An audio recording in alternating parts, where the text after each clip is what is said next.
Hello, I'm Laura Furiosi, divorced mother of 3, and I'm here with my mother, Lynette Galvin, with 35 years' experience in family law. You're listening to the Divorce Course podcast. Through our candid discussions, we hope to help you through your divorce or de facto separation. We will be answering the most commonly asked questions and covering the stages and steps that you will face on your way to freedom. On the 6th of May 2024, there are going to be amendments to the Family Law Act. And today we're going to do an overview of those changes so that we can start to help anyone out there that's going through the system at the moment to know what's changed, what's the same, and what you might expect speaking to a lawyer or what you might expect when you go to court or mediation. Hello, Mum. Hello, Laura. Hi, everyone. Now, this is a very big topic and we're not going to be able to get through everything in this episode, but we're going to do an overview first and then get into some nitty-gritty about, so what if I'm in court now? What if this happens? But let's just get straight into it because there's a lot. There's a lot, and it's an exciting time. It is an exciting time. And look, I think it's been a long wait for some people because we have been talking about it for a while and the government's been talking about it for a while, but the wait is over. So Mum, can you get us into these points? The first big one that they are changing is the change of equal shared parental responsibility to joint decision-making. Yeah. Can you give us a run-through of what that means, what that looks like, and how is it different to what it is now? Okay, so joint decision-making will mean that the parents are expected to make decisions together. However, they're going to take out the presumption of equal shared parental responsibility, which people have been struggling with for 17 years, in my opinion. So I'm really happy that's gone. And if a joint decision-making order is made, then everyone has to try to join together and make the right decision, but there's no requirement that it has to be a joint decision. I don't know how it's going to look in practice, but it takes away some of what I think can be quite toxic power that one parent may have over another.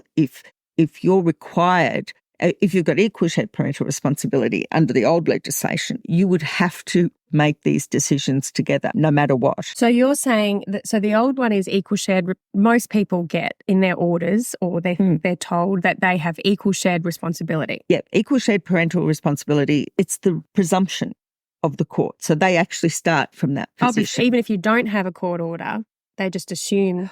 Yeah. Oh, no. So when making decisions, they assume it's a joint responsibility. They had to, the court had to consider that was the default position. And our listeners may know of people who've told them they won't get sole parental responsibility, that it's joint, and there was a very heavy leaning towards joint, but it doesn't really work well. So they've changed the words to joint decision making, or does equal shared parental responsibility now to joint? So the judge's default position is it's joint decision making. Yes. Does that mean the same as equal shared parental responsibility? No. Okay, so what's the difference between it? I think that the court will give parental responsibility more to one person than another, and then they have to consult with the other parent. But if there's at least one person has the role. We haven't seen how it's going to pan out yet, Laura, but we think the court, like in the old days, someone would get parental responsibility, probably the people with whom the children live most, and then now that's just they have to consult. So there's no presumption of equal shared parental responsibility. The phrase is completely gone. Right. So they've put a new section in. It says they've got to consult with the other person in relation to the decision and make a genuine effort to come to a joint decision. But then they've said there's no need to consult on issues that are not major long-term issues. So major long-term issues mean, I think, change of school type, changing surname, stuff like that. So you only, if this goes through, if this is going through, so they're saying now that you only need to do joint decisions for major long-term issues. Yes. And the other one, they hope everyone makes a genuine effort to come to a joint decision on other things that aren't like major. That's right. So what's an example of a non-major decision? If your child falls over, scrapes their knee, are you going to put Dettol or a Band-Aid on it or something? If your child's got a cold, are they going to go to soccer or not? Do they need to go to school today or not? Are they sick? And really, this used to be the way it was. Now there's kind of been a creep of this responsibility for equal shared parental responsibility where you actually have to answer to the other parent in the current law if your child didn't go to school for 2 days. It set up a lot of scope for post-separation abuse, a lot of anxiety for people, and a lot of breaches or contraventions of the orders in the eyes of the court. And I do remember one horrible case where the mother had 2 children, 12 and 14. The 14 wouldn't talk to the father. 12-year-old was at home. She was outside washing the car. The time for the phone call came and went, and her 12-year-old didn't pick up the phone. She ended up in court before a particular judge on a contravention application, and she was found to have contravened the act because she wasn't there to make the 12-year-old pick up the phone. Wow. And so it was a lot of stress for everyone when they had that degree of control post-separation. I think this, I may be wrong, but I think this is a recognition by the court that some issues are social issues. They're not legal issues. So that's why it says a genuine effort to come to a joint decision. So as long as you can show you tried to come to a genuine effort, it's not, oh, you did not make this decision together. That's right. Exactly right. And I mean, I've had a case in the country, not in Brisbane, where the children were going to 2 different schools because the people couldn't agree. One school went with the dad, another school went with the mother, and the court pretty quickly awarded parental responsibility to one parent to stop that happening. So, I think the court is doing a lot less reaching out beyond the decision with this. They're going, this is the law, we've made the orders, go and parent. So just a question on that. Will there still be parental responsibility given to parents, or is that whole thing gone? Yes. Well, see, let's look at a situation where you haven't been to court and the 2 of you have a baby. Each of you has full responsibility for that child. You can do anything. You just have the power. You don't need the consent of the other person usually. So when you go to court, the court looks at that and changes the nature of that. Right. So they will give one parent usually the role of being the primary carer, making responsibilities. Are they still going to use those terms? That's what I think they're going to do. Well, see, I'm harking back to 17 years ago before this legislation changed, and that's what the court did. And generally, one person was given responsibility for the children.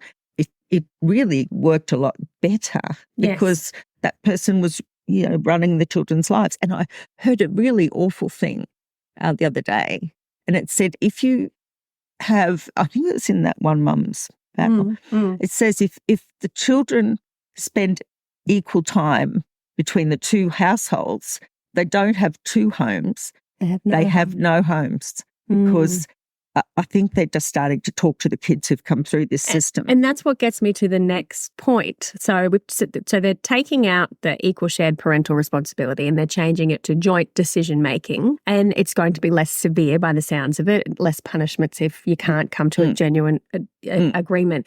The next one is the elimination of presumption of equal shared parental responsibility. So in other words, they're saying they're going to take it away. Yes. So that the equal shared parental responsibility about decision-making is going to change. Yes. But they're also going to take away that presumption that it's 50-50. Yep. Now, here's the thing. So that the 2006 amendments, the ones that were being chucked out now, they required the judges to do things in a particular order. So that first had to consider whether they should spend equal time with each parent, the benefit to them, and then they also have to consider the risks to them. And then they recently introduced an amendment that said, look, if those 2 things, the primary considerations was the risk to them, to the child, and the need to see both parents under that legislation, then they added that they have to prioritise the child's safety. But it really was a Band-Aid approach. So the judges had to do that. And if they found there was equal shared parental responsibility, because it was a presumption that wasn't rebutted, then they had to find that the children should live 50-50 between. They had to consider that. And then if they didn't do that, they had to give reasons as to why they didn't do 50-50. And then they had to make sure it was substantial and significant time, and it had to include weekends, school nights, everything. Their hands were pretty well tied. Right. And the number of appeals, because they didn't follow what's called that legislative pathway. And for a little while after the amendments, the judges weren't applying that legislative pathway on the interim matters. Right. They would say, look, we don't know who's telling the truth here. And they would use what we used to use, and which I think they'll come back to using. And that is they'll use the status quo principle that the kids are better off where they are. We don't know all the facts. Let's just leave them where they are, set up some time with the other parent and get into court and have a hearing. Right. So when you're talking about that change of the structure of the decisions the judges have to make, and we've got an episode on the best interests of the children where we talk through those best interest points. Has that changed? Yeah, they're gone. So what it is they used to be primary considerations and then a whole raft of secondary considerations. And the primary considerations was, as I said, the need for a child to see both parents, the need for the child to be protected from harm. But then there was a whole lot of things under Section 60cc that was like the wishes of the child and need to keep with their culture and any special needs. All of those things were secondary considerations. Yeah. What the law has done now is they have made all of the considerations equal. Really? Yes. So protecting from harm, seeing the parent, having a relationship with the parent, their views, everything, they're all just set out in a list, and the judges can make the decision based on any of those for the best interests of the children. Right. And that's fantastic because that's... What does that mean then? So for someone coming through, someone who's been through it, let's do that. So Yes. someone who's already been through it versus someone who's going to go through it now, what does that mean for them? What are they trying to, like if they've got let's say a violent ex and they're desperate for their children to be protected, does that change their outcome? Possibly, yes, I think. It shouldn't have, but you would have to prove there was violence under the old legislation. So it shouldn't have changed it, but it will change it. It will because the court now has free rein to consider everything about the kids. They don't require you to rebut the presumption that it should be 50-50. So you're not going to, I think, get as many people who go into their lawyers and go, I want 50-50. Or, as we've heard, sadly, people going to their lawyers and the lawyer says, well, it's going to be 50-50. This judge never gives sole parental responsibility. All right. So if we can think of it like this, I'm going to try and think of it like this. As justice is a scale, the lady justice holds that scale. Yes, blindfolds. So what you're saying is every single one of those best interests of the children things that we've done in an episode, I'll put a link in it. All those points we run through, they're all now equal and the judge can choose. So the judge might look at it and go, oh, there's cultural reasons why that child should see that parent. So he puts that, or he or she judge puts that weight on that side of the scale. And there might be medical reasons that one parent is really horrible with dealing with. And they'll go, okay, well, we need to make sure that child is being taken care of medically and that's best with that parent. So they get a weight on that scale. Yeah. Are you saying that the domestic violence, keeping the children from harm, is an equal weight to one of the other children's interests? No, there are a list of things that the court can take into account, and none of them bears more weight than the other in terms of the judge being required to consider these things first. Right. So they can look at the whole situation and work out what's best for the children. Okay. And I know it's a scary thing to surrender that to the judge, but I was in practice for 18 years or more before this legislation changed. And I can tell you that by and large, I thought the judges weren't so hamstrung. They could you could look at everything and go, common sense says this shouldn't happen. Whereas under the law up until the 6th of May, a person could suddenly pop up after having no time really much with the kids, not much to do with them, and say, I want 50-50. And I think the government was a bit dismayed, and they say, we didn't mean that to be automatic 50-50 and everyone demanding 50-50, because that's been a very ripe area for post-separation abuse. Yes. And they said, we didn't mean that. But whether they meant it or not, their lawyers, a lot of lawyers chickened out at asking for sole parental responsibility, and the judges, I don't think, were being asked as often to make an order for sole parental responsibility.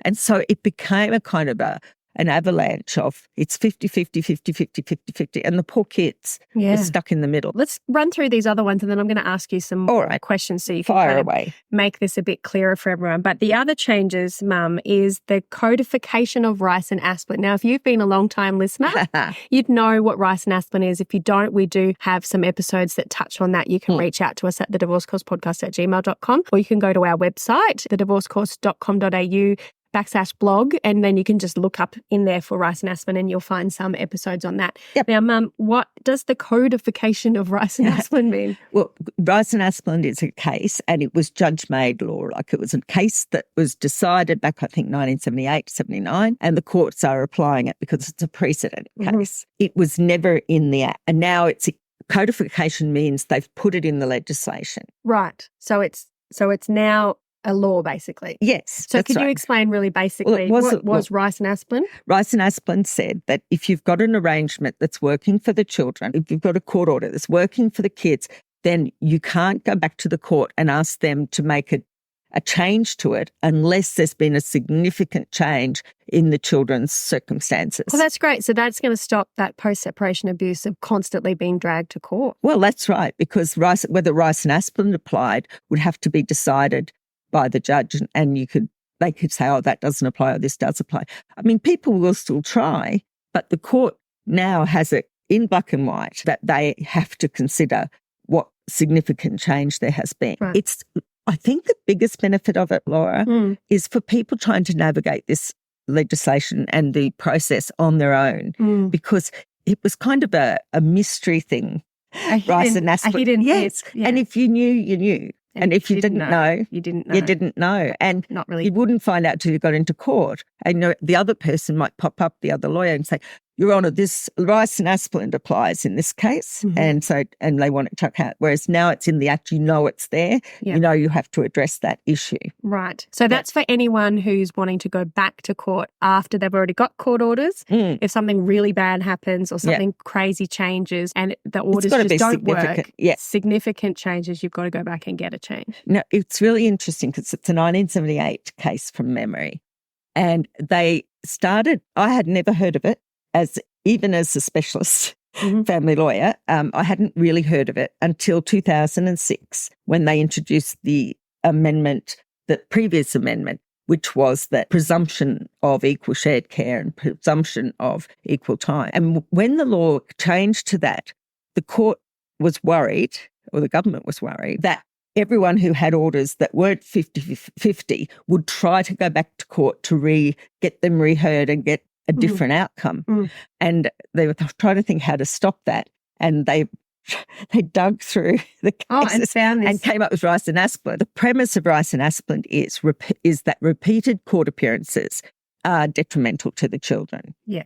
And so suddenly we were applying this case law, as we have been, for the last 18 years or so, 17 and a half years, and now they've put it in the Act. So it's less mysterious for people. That's all. Yep. Okay, good. Now, the next one. And I do have so many questions about all of that because there are going to be people listening to this who are like, oh, can I go back? But we're going to do that as another episode. Down, The next change is, and this is an interesting one, a revamp of the independent children's lawyers provisions, including a mandatory meeting with children 5 and over. That's huge. It is. I thought the ICLs weren't ever allowed to meet the kids. Well, when I was an ICL, the only time I ever met with the children was in the presence of a social worker. Okay, so an independent children's lawyer is appointed by the court to represent the children, even if the other parents have lawyers. The court appoints an independent children's lawyer for the children. What is that to make sure that the children are being heard?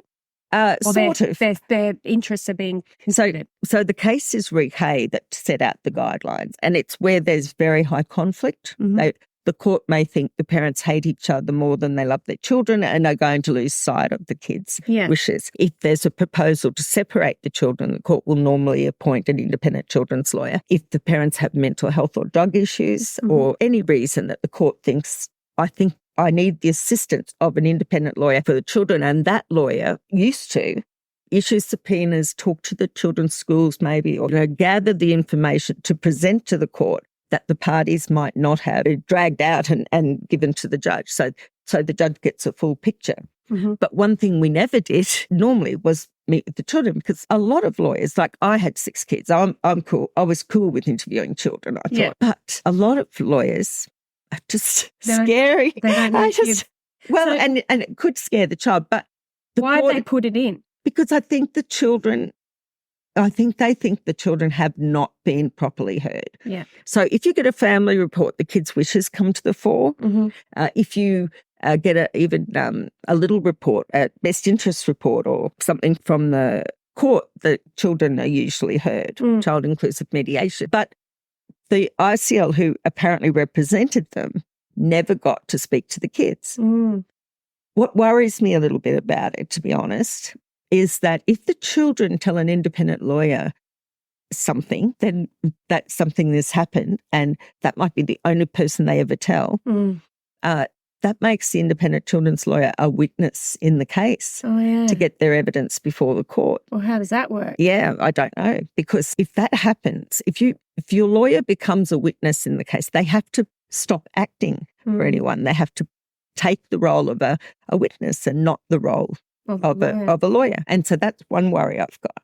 The other worry is there are some pretty scary lawyers out there, and the children may clam up or feel pressure. And if they're in the middle of a family dispute, chances are they've already been interviewed by a report writer or 2 or twice, or they might have had psychological assessments or anything. And this is just yet another layer. Yeah. So the court, I think, feels that the children don't feel they are being heard. It's not that they're not being heard, because that comes to the court through those family reports. But I think there's a risk that the children will freeze when they know it's a lawyer. They're not going to meet them, I dare say, in a room full of toys like the family report writers. And then the kids may find themselves under pressure from the parents to tell the independent children's lawyer that they want to live with mummy or they want to live with daddy. And unlike a family report writer who's got some sort of social work qualification or psychologist, the children's lawyer is just a lawyer. So they're not going to be able to pick up if the kid's been They're not trained. drilled. Yeah. And actually you couldn't think of more different professions of law and psychology. And the only place it really overlaps, I reckon, is in family law. Right. So I would like to think that independent children's lawyers get some training about how they interview these kids. Yeah, that's good. That's a good recommendation. If anybody from the media is listening. Queensland was very unusual for an independent children's lawyer to meet with the children. Yeah. But in other states, it has become the practice. Okay. So for some states, it's not going to be that big a change. Right. Okay. All right. The next major change is the simplification of the contravention provisions and penalties. So that's if you've got an order and someone's not following it. How do they simplify that? Yeah. Well, I don't know that it's a simplification. Oh, God. There used to be like three levels or 3 or 4 levels of breach, and you'd get, if you did it once, you might they might order make-up time. If you did it a second time, you might get community service. If you breach a third time, you might get a fine. And then the ultimate one was jail. They've tightened up those provisions because of people who get away with too much, and the law was very hard to apply. It was a quasi-criminal thing. So that's all very well. It's all well and good. But what I like about what they've done, with all due respect to the government, what they've done is allowed a judge to change the orders at any time. And so if someone goes before the court with contravention concerns, it might be that the judge goes, oh, that's I can see that's ridiculous. I'll make an order right now that child doesn't go, or I'll make an order right now that child goes to that parent for make-up time for 3 months. So instead of you having to go back to the court with an application to change, the court at any stage now can make an order. Okay. Yeah. Now, this next change is probably good for anybody dealing with post-separation abuse. It's the addition of a harmful proceedings order to vexatious litigant provision. So you know you could find us on Instagram, Facebook and TikTok. We're there waiting for you right now. If you want to get more out of the Divorce Course, all you have to do is go to the Divorce Course podcast at Facebook or TikTok, or the Divorce Course on Instagram. There we share bite-sized pieces of information and bite-sized inspiration and motivation to help you through this difficult time. Come and join our community and let us know you've joined. We'd love to see you there. Now, this next change is probably good for anybody dealing with post-separation abuse. It's the addition of a harmful proceedings order to vexatious litigant provision. So a vexatious litigant it's very hard for a person to be so bad they get classed as a vexatious litigant. But the court has always had that provision, okay? And the vexatious litigant is someone who just brings application after application after application, usually with no merit, usually to harass the other person or because they can't take no for an answer from the court. And so the court has clarified that now. There's a new section called 102 QAC. Oh, bless us. Quack. Quack. They don't want to add new numbers because we all know 102 is about vexatious litigants, so they just keep adding alphabets to it. So the court can make an order. Proceedings are harmful if the court's satisfied that the other party or even the child would suffer harm if more proceedings are commenced. And harm means like psychological harm or oppression, major mental distress or a detrimental effect on the care of a child or financial harm. Now, that is a brand new section, and it makes it very clear what criteria the court can use. And it is in there solely, I think, for the post-separation abusers out there and for the court to draw a conclusion on those things, that it's bad for the kids or it's bad for the other person, for these proceedings to keep going. So what they do with that is if the court makes a harmful proceedings order, then the party who is the subject of it can't file anything automatically online and keep applications going. They have to actually apply for leave to begin new proceedings, and the court may not let them do it. Right. And in some cases, I think they can make it that it's done in the chambers, right? And they can dismiss the application in chambers, and the person who is going to be subject to stress if it proceeds will probably never know. That's great. Yes. I had one matter once years ago where I had so many applications that one day, it was the 12th of January, I remember, straight after the holidays, I had 5 different matters on from this one person, and I was representing a woman who was overseas. And after it was all over, someone in the registry told me they were calling me Mrs. what my client's name was because I was up there all the time on this case.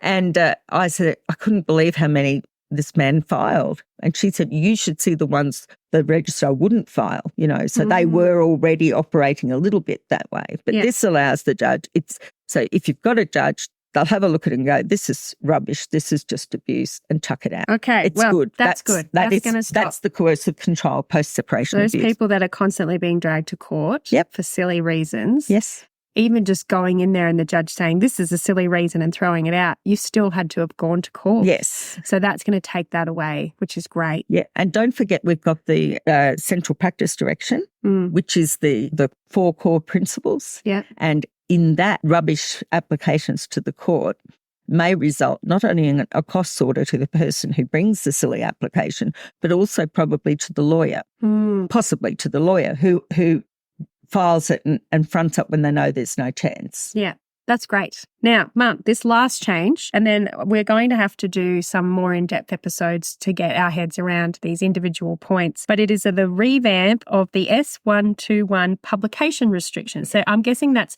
talking about your case?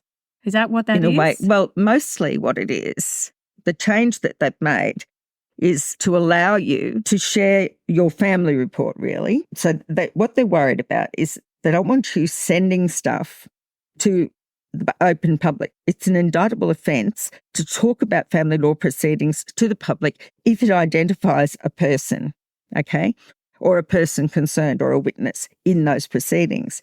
And it's also an indictable offence now to even send a list of the court cases that day to another person, okay, that identifies the name of the people. And it also, there's some exceptions to that you can give it to, significant legitimate people who've got a legitimate interest greater than the interests of the public. So you could do private communications to family and friends and all of that. And so just to be clear, you're still allowed to talk about your case with your family and friends? Yes, except those So things. your family and friends can help you with your documents and all that sort of stuff, but you can't put it out into the social media world? Yeah, that's right. Yeah. So it's always been under Section 121 of the Act an offence to share documents with other people, right?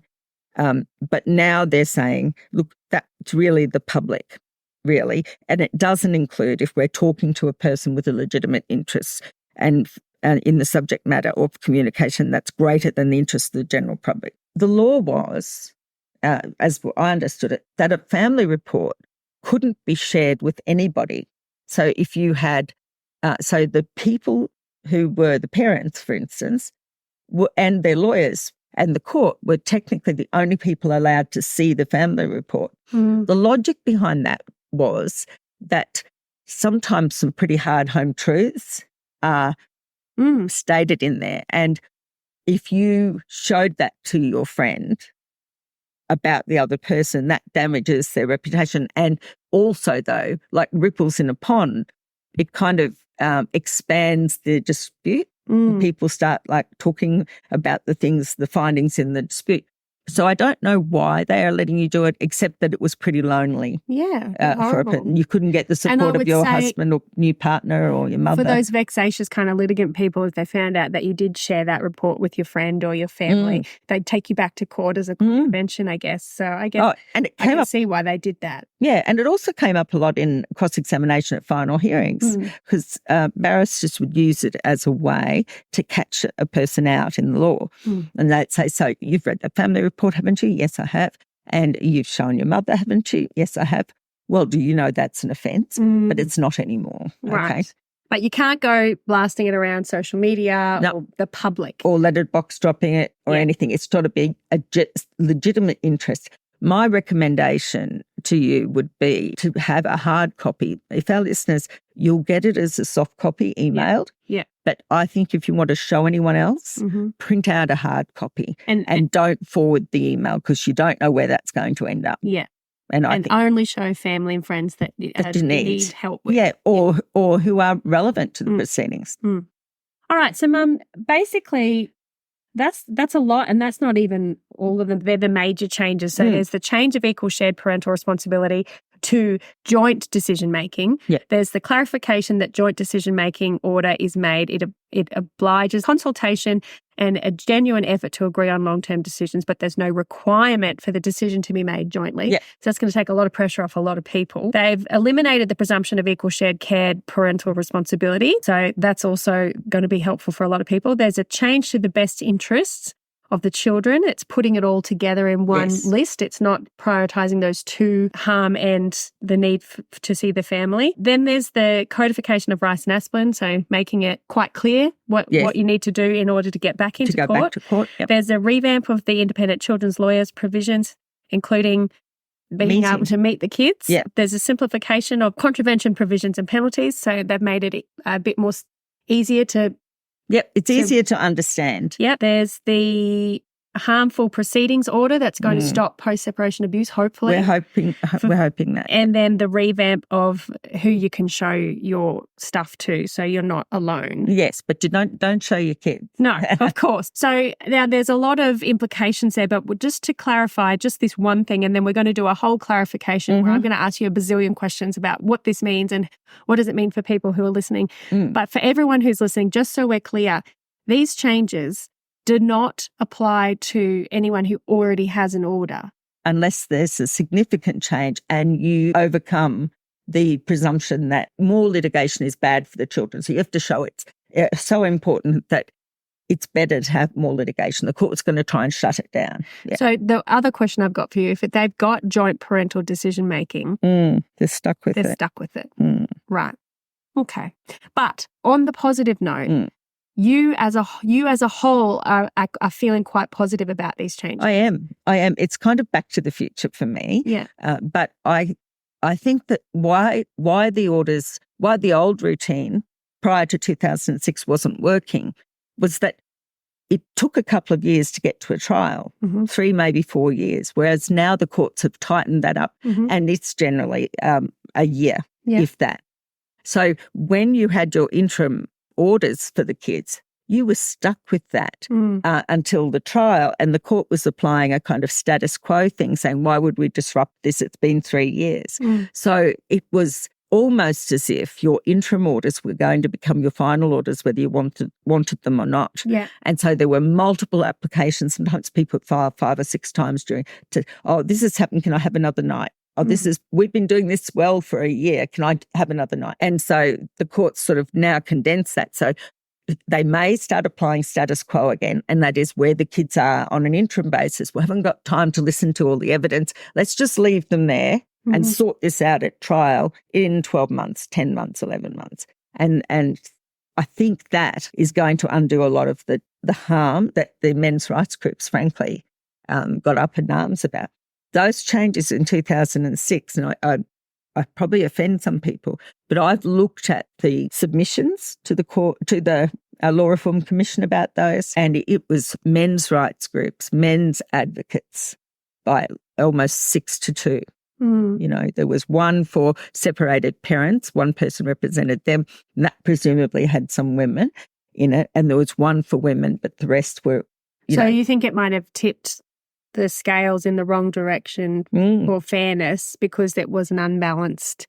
Too right. Unbalanced when they decided to make those decisions. But now, and you'll hear them complaining about this law. So now that they've kind of rectified what they've seen as an issue, and you've seen some of those groups be up in arms now. Yes, because they're not happy with taking it really back to what it sounds to me like, taking back to the core of the children.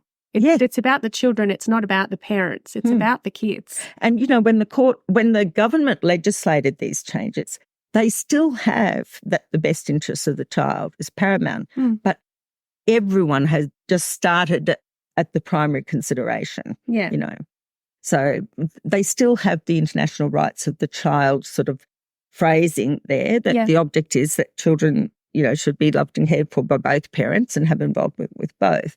But then the judges' hands aren't as tied as they have been. So it's going to be massive. I'm really, really pleased about it. Okay.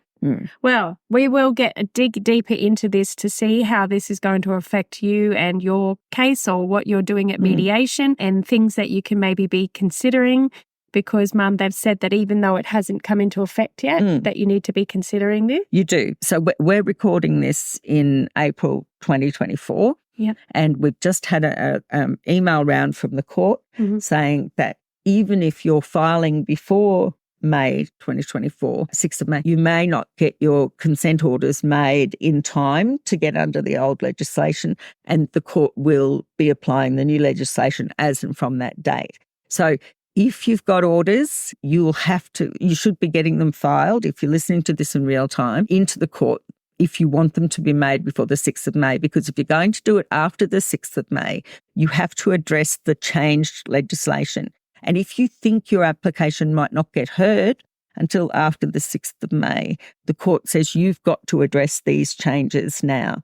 So we'll get some precedents up and put them up. Yeah. And those people who are doing our course will be able to have access to those. Yeah. So it's a little bit wild westy at the moment? It is. What we've got, people who want 50-50 equal shared care are rushing to court and agitating like crazy to try and get that through before the law changes. Right. And people who don't want 50-50 shared care are dragging their heels and doing everything they can to not have it heard under the old legislation. I would say when we're here in a position of about a month before the orders change, any application you file that isn't consent orders is going to have to address these new concerns. So you need to look at the new sections of the Act and make those headings for your submission. Okay. All right. Well, thank you, Mum, for that. Thank you for explaining that to us. It's hard to understand, and we're going to get into some questioning about what each bit means, but thank you for that brain of yours, wrapping it around this massive amounts of pages that you've been looking at and studying for a while. So thank you, everyone, and wishing you all the best. And this is good news. Onwards and upwards. Yes. Bye, everyone. Bye. If you found this podcast helpful, we'd love it if you could rate, review and subscribe. By doing so, you are spreading the word to help someone else just like you. Lynn would like to remind you that this podcast is general advice only, and you should always get legal advice in relation to your particular situation. And remember that the Australian laws may have changed since recording.